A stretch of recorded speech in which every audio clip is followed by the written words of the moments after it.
প্রিয় শিক্ষার্থীবৃন্দ, ক্লাউড স্কুলের পক্ষ থেকে আপনাদেরকে জানাই স্বাগতম। আমাদের আজকের এই ভিডিও টপিক হলো বেসিক গ্রামার। যেটা আমরা পড়ছি সেটার আমরা প্রোনাউন নিয়ে পড়ছিলাম।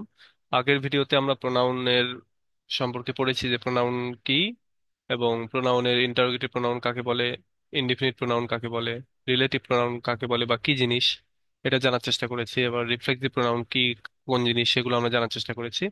আজকে আমরা বাকি যে চারটা আরো প্রোনাউন রয়েছে, যেমন demonstrative pronoun, possessive, personal pronoun, intensive pronoun, এগুলো আমরা জানার চেষ্টা করব। তো একটু খেয়াল করেন, এইটা ডেমনস্ট্রেটিভ প্রোনাউনের ক্ষেত্রে, ডেমনস্ট্রেটিভ প্রোনাউনের ক্ষেত্রে সুনির্দিষ্টভাবে আপনাকে বলে দিবে বা বুঝিয়ে দিবে, স্পেসিফিক অবজেক্টটাকে যেন চিনিয়ে দেবে। যেমন এই জাতীয় ওয়ার্ডগুলো এরকম, যেমন ধরেন দিস, দিস, দ্যাট, দিস, তারপর দোজ। হ্যাঁ, এগুলো হচ্ছে ডেমনস্ট্রেটিভ প্রোনাউন। যেমন ধর আপনি বলতেছেন যে this is a red pen, এটা একটা লাল কলম। এখন লাল কলম কোনটা? এটা, অর্থাৎ দিস, এটা একবার সুনির্দিষ্ট করে বলে দিচ্ছে। তারপরে that is a, that is a car. এখন দ্যাট ইজ এ, ধরেন বললেন যে ব্লু কার, ব্লু কার। এখন ব্লু কার বা নীল গাড়ি কোনটা? তো দ্যাট, অর্থাৎ ওইটা। তো এই যে দিস দ্যাট দিয়ে নির্দিষ্ট করে বুঝিয়ে দেওয়া হচ্ছে, চিহ্নিত করে দেওয়া হচ্ছে। তো এই জন্য এটাকে বলা হয় ডেমনস্ট্রেটিভ প্রোনাউন। তো ডেমনস্ট্রেটিভ প্রোনাউনের ক্ষেত্রে এইগুলো হচ্ছে ডেমনস্ট্রেটিভ প্রোনাউন। এই যে যেগুলো আমি দেখিয়ে দিলাম, এই কয়েকটা হচ্ছে ডেমনস্ট্রেটিভ প্রোনাউন। এগুলো জাস্ট চিনে রাখেন, চিনে রাখতে হবে, তাহলেই পারবেন বা বুঝতে পারবেন। এবারে আসেন পজেসিভ প্রোনাউন। পজেসিভ প্রোনাউন বলতে, পজেসিভ মানে হচ্ছে নিজের দখলে বা কারো দখলে কিছু থাকা, সেটাকে বোঝায়।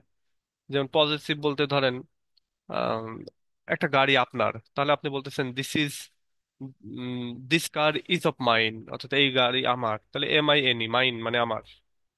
হুম। আমরা ওই যে কেস পড়েছিলাম, কেজের ক্লাসটা আপনারা দেখে আসতে পারেন। কেস পড়েছিলাম, ওইখানে দেখিয়েছিলাম যে আহ, আহ, কি বলে, সাবজেক্টিভ কেস, অবজেক্টিভ কেস এবং পজেসিভ কেস। ওই পজেসিভ কেস যতগুলো আছে সবই হচ্ছে এই পজেসিভ প্রোনাউন। তো এখানে দেখেন মাইন, ইয়োর্স, তারপরে হিজ, হার, ডিয়ার্স, তারপরে আম, আর কি আছে, ইটস হয়, তারপরে ইওর হয়, তারপরে ডিয়ার, তাদের। তারপরে মাই, মাই ইটসেলফ হচ্ছে আপনার পজিটিভ প্রোনাউন, মানে আমার।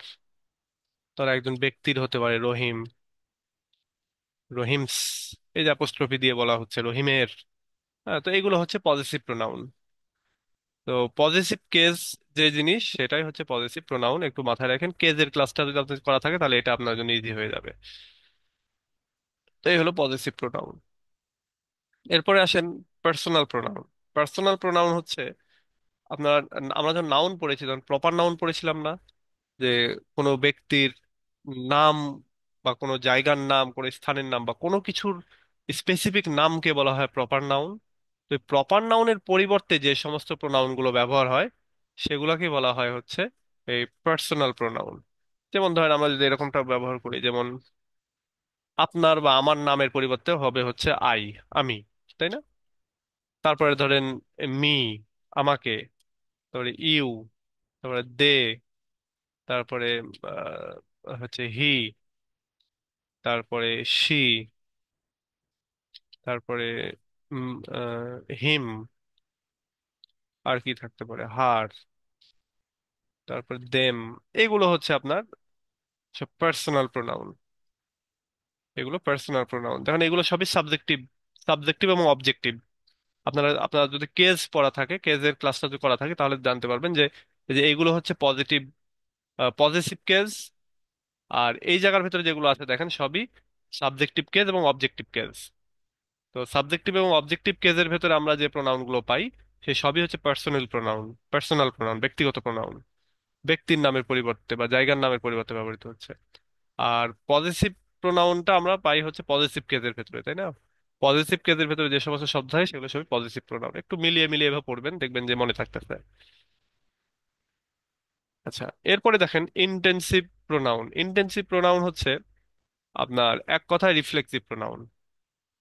যেটাই ইনটেনসিভ সেটাই রিফ্লেক্সিভ প্রোনাউন, মানে মিল আছে। রিফ্লেক্সিভ প্রোনাউনটা কি? ওই যে সেলফ যুক্ত, সেলফ যুক্ত অথবা সেলফস, সেলফ যুক্ত যেগুলো সেগুলোই। যেমন আমি যে উদাহরণ দিই সেটা হচ্ছে ওপরে একবার দিয়েছি, তারপরেও মাই সেলফ, হিমসেলফ, তারপরে দেম, দেম সেলফস, প্লুরাল তাই। আওয়ার সেলফ, এগুলো হচ্ছে আপনার ইন্টেন্সিভ প্রোনাউন। তো এই এই জিনিসগুলো, এই শব্দগুলো জাস্ট মনে রাখবেন, তাহলেই হবে। তাহলে যেটাই হচ্ছে রিফ্লেক্সিভ সেটাই ইন্টেন্সিভ। ইন্টেন্সিভ কেন বলা হয়? কারণ ইন্টেন্সিভ প্রোনাউন অনেক সময় ব্যবহার না করলেও অর্থ প্রকাশ পায়। যেমন ধরেন ব্যাপারটা এরকমটা বলতেছেন যে দিস ইজ দা, আচ্ছা, হয়তো এরকম বললেন যে have bought I have bought, আমি কিনেছি দা কার ফর,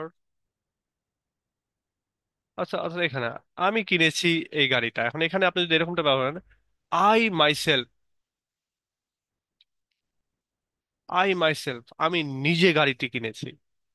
এখন আপনি এই হাতে এটা বলবেন যে I myself have bought the car, আমি নিজে গাড়িটা কিনেছি। তো তখন এই যে যখন আপনি এখানে বলতেছেন যে মাইসেলফটা দিয়ে দিচ্ছেন, তার মানে এই শব্দটাকে আপনি জোর দিয়ে বোঝাচ্ছেন যে আমি নিজেই কিনেছি। তার মানে এখানে আপনি খুবই তীব্র প্রতিক্রিয়া দেখাচ্ছেন, মানে ইন্টেন্সিভিটি দেখাচ্ছেন, ইন্টেন্সিটি দেখাচ্ছেন, তীব্রতা দেখাচ্ছেন। তো এখানে I myself have bought the car, তখন এই জায়গায় আর এটা পার্সোনাল ইয়ে রিফ্লেক্সিভ প্রোনাউন হচ্ছে না, তখন এটা হয়ে যাচ্ছে ইন্টেন্সিভ প্রোনাউন। বাট আপনি মাইসেলফ না ব্যবহার করলেও কিন্তু অর্থ একই আসে, যে আমি গাড়িটি কিনেছি। একবার বলতেছেন আমি নিজে গাড়ি কিনেছি, আবার বলতেছেন যে আমি কিনেছি। তাহলে এটা না হলেও কিন্তু আমাদের অর্থ প্রকাশ পাচ্ছে। সুতরাং এটা হচ্ছে ইন্টেন্সিভ প্রোনাউন। বাট এই যেমন এই বাক্যটাকে আমি যদি জোর দিতে চাই, জোর দিয়ে যদি বলতে চাই, তাহলে আমি হয়তো ব্যবহার করলাম যে আই মাইসেলফ, আমি নিজে গাড়িটি কিনেছি। তারপরে হয়তো বললেন যে আহ, মানে এই জাতীয় আর কি।